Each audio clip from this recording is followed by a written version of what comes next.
disease, health issues don't stop at an international border, and so it's a very innovative and reflective of the Senator's commitment to these issues.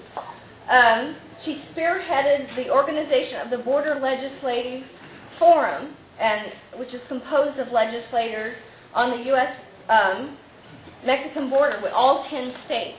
So this has been really an important commitment to her.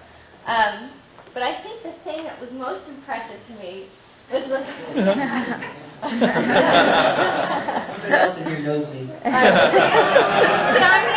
No, it was. The most impressive thing to me was that she graduated with a degree in history from Pomona College. She's a lawyer as well, but those of you who know me, my PhD is in history. So I think so that was what I was probably most impressed with. And explained her vision. Those of us who are historians kind of poo-poo political scientists and economists. We understand it's really about knowing history so you can maneuver through the world today. It's not about projecting into the future. If you understand today and where you came from, then you'll come up with a plan that will help you maneuver through the future. So, the historian and distinguished senator,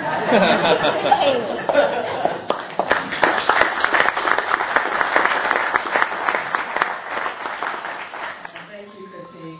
Okay, so like the first thing is 3 regions. You can call them sub-regions, you can call them areas, you can call them neighborhoods. 1 region, that's the whole deal here, right? Right. Okay, so in your branding discussion. And I think that goes to that issue. It really is, and I think most of us here, and certainly at a minimum, we've understood 2 regions. For a long time, we've understood San Diego, Tijuana, and Imperial Mexicali. I think what's unique about this and what's special, and Congressman Filner and I got to understand it quicker than a lot of other folks, is that it really is one big region. It's different, it's separated by mountains, it's desert, it is what gives us the strength, is that we have the, who else is old enough? DeBose, it's just you here. Remember Jerry Dunphy, man? Los Angeles Television, remember that? From the desert to the sea to all of Southern California. That's how I thought my district was after they drew it. And it really is.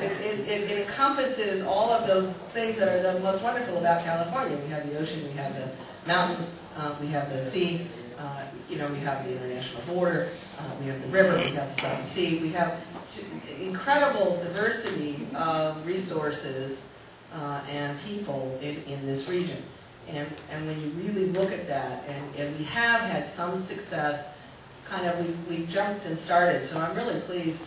I was excited to be able to support this and to have the mega region prospect going forward, because we do have to combine those resources. I mean, we do all have different strengths. Now you go back to the sub-region. I mean, we all have different strengths, and somehow we are much, much stronger when we put all those together from an economic perspective.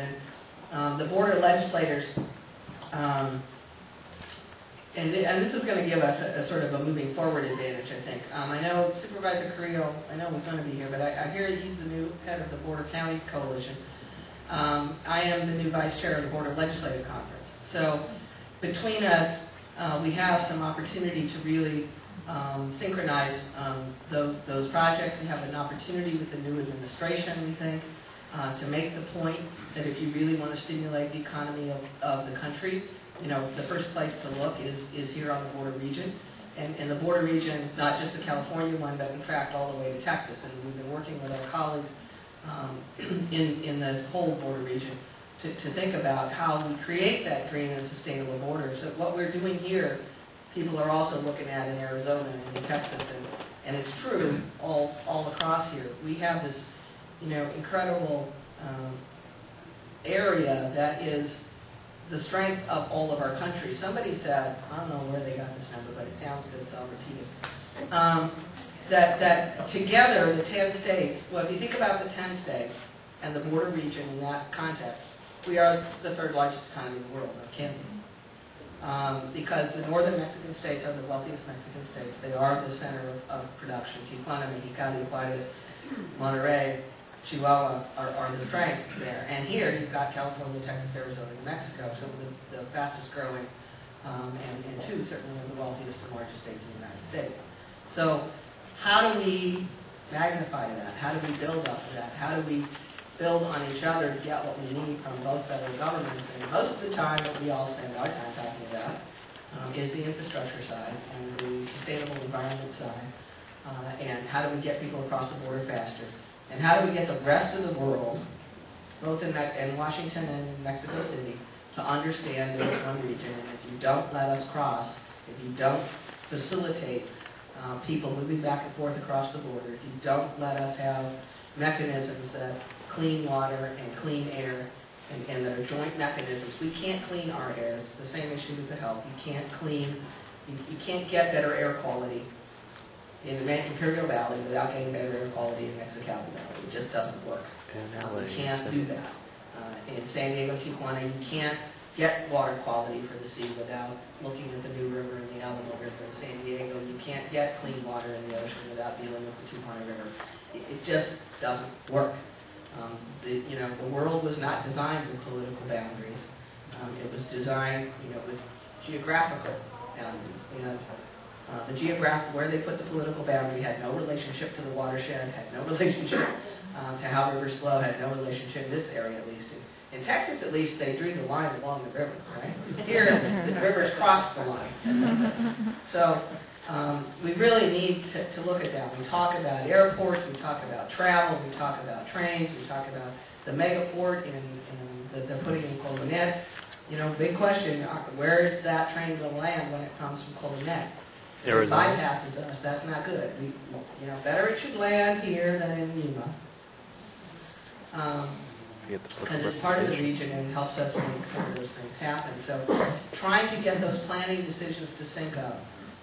Trying to make sure, we have the same issues in the cities. It's kind of, San Diego, we started some time ago, Sandag, working with Tijuana on land use planning. It was a major, like a revelation. When one of those times they got one of those satellite maps, those cool ones like we have in the Salton Sea and those satellite type maps, right? Yeah? And somebody did both sides of the border in one satellite map without the line, So you could see the land use patterns. Where are people?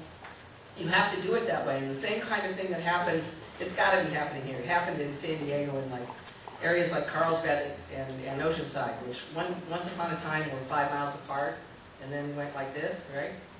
And then they got to here, and because both cities were planning just in their little city, when they got to here, the streets didn't match. Y'all must be having some of that by now. As Calexico, El Centro, and Brawley become one, that starts to happen. Well, it's also true for us, for San Diego, Tijuana. It's true for Mexicali and Imperial. You can't build a border crossing and not think about, well, excuse me, but my highway's over here, And some of you will remember this. The first time I ever went to Mexico City as a sitting elected official, I went with Senator Kelly, who at that time represented this area. Senator Kelly was from here. And Senator Kelly and I went to Mexico City in about 1995.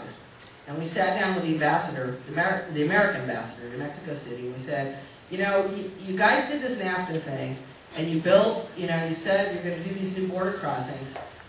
And when you did the new border crossings, you forgot to talk to anybody. There's no roads on either side of that border crossing in either county, right? They did the new crossing in Calexico, they did the new crossing in Otay, and none of us had infrastructure to get in or out of those places, right? And California actually believed them about the trucks. So, like idiots, we were the only people in the world that thought you actually really are going to move trucks across, so we'll put this California one-stop shop there with the highway patrol and the one like you have in Calexico, the same one we have in Otay, one-stop shop, so people, when they come across, we can check their tires, check their license, check their, make sure they meet all our standards. And, we were all ready to go, and 10 years later, we're still waiting for the trucks.